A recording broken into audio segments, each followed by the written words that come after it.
it's David from the Redneck Garage. Well, it's another overcast day. Yay, in Nashville.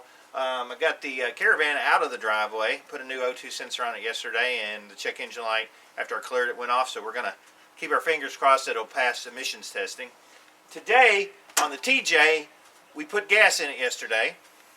The Jeep TJ, because I keep wanting to say YJ, I believe is out of gas. That's why we can't move it, that's why it won't start.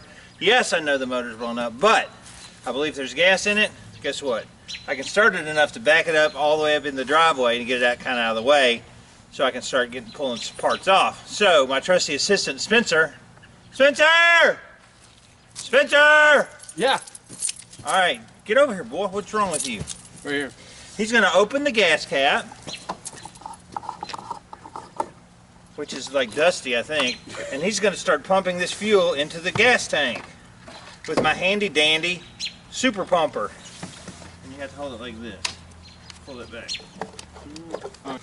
Like that. If it drips a little bit, so be it. Not much I can do about that. Take your thumb. Good Lord! Jesus, get over here. Watch what I'm doing. Take your thumb. And then pump. Got it. You're making it hard, boy. Making it too hard, Spencer.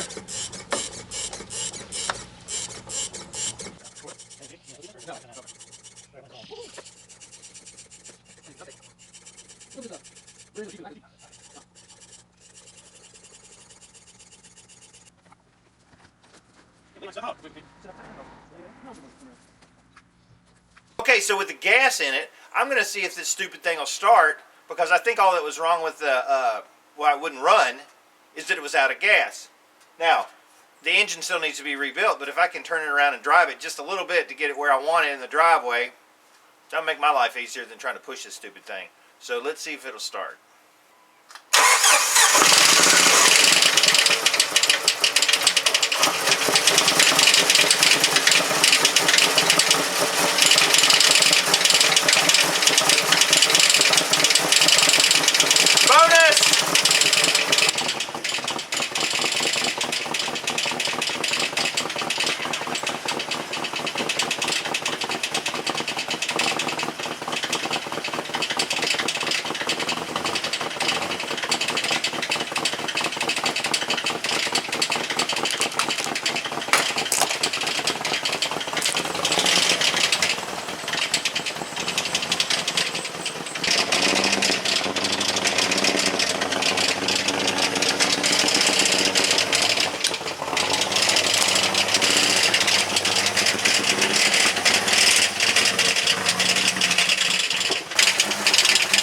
So if that's what your Jeep sounds like, that ain't good. It's not, that's bad. But you got it turned around. How awesome is that?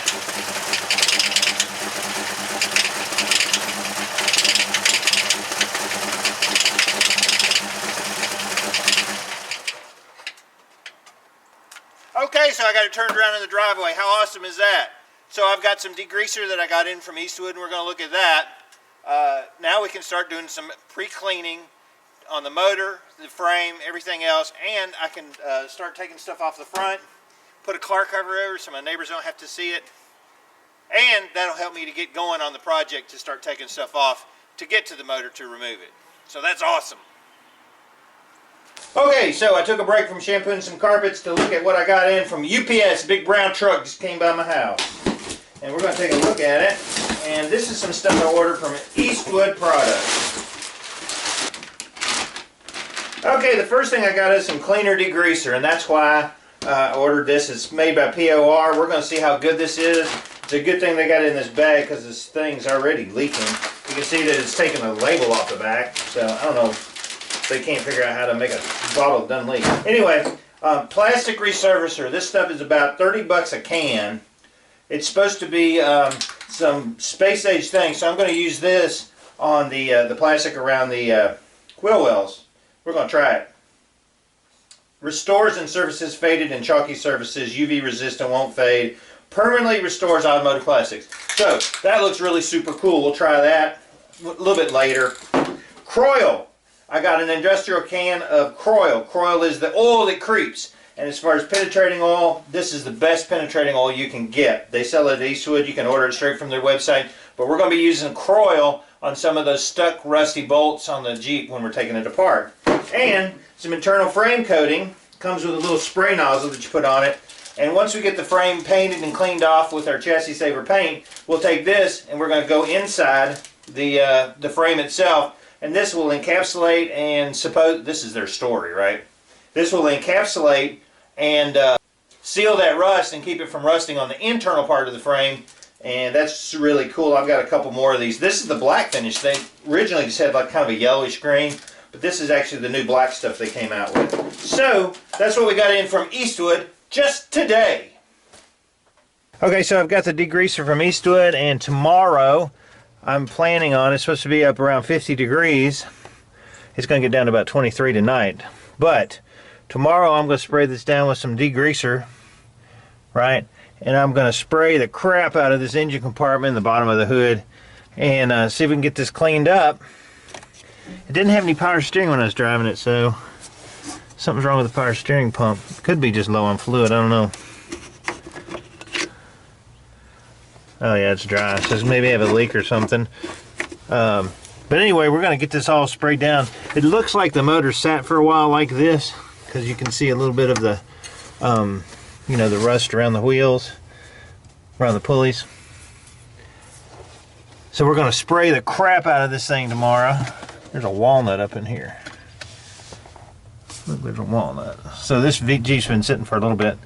We're going to degrease it, spray the crap out of the motor, and then we can start disassembling this front cowling section from the fenders, take out the radiator, the fan, basically get down to the motor, and then start using some of that Croil on some of the bolts, see if we can get them loosened up. There's a pretty good amount of rust on some of the, like the exhaust bolts there. Hopefully they won't be too much of a pain to take off. I'm just being optimistic now. But that's going to be our next step, get this all cleaned up. Okay, so that's going to be about it for today. It's cold tonight, it's supposed to get down to 28, but tomorrow, in the next couple of days, it's supposed to be up in the 50s during the day, which will allow me to bring the pressure washer out and really pressure wash this engine out well, spray off the frame, just start getting some of these coatings of junk off this vehicle. I'm going to hit the bed liner to see if it does anything to that, because it looks like it's on there pretty loosely.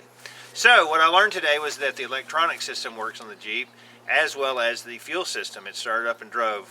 It does have an engine knock. I don't know what that is, but we're going to pull it out anyway and then determine what actually is causing that. It's going to have to be rebuilt. So I'm pretty optimistic on tomorrow getting started on cleaning it off, and we'll go from there. I'm David from the Redneck Garage. Keep turning wrenches.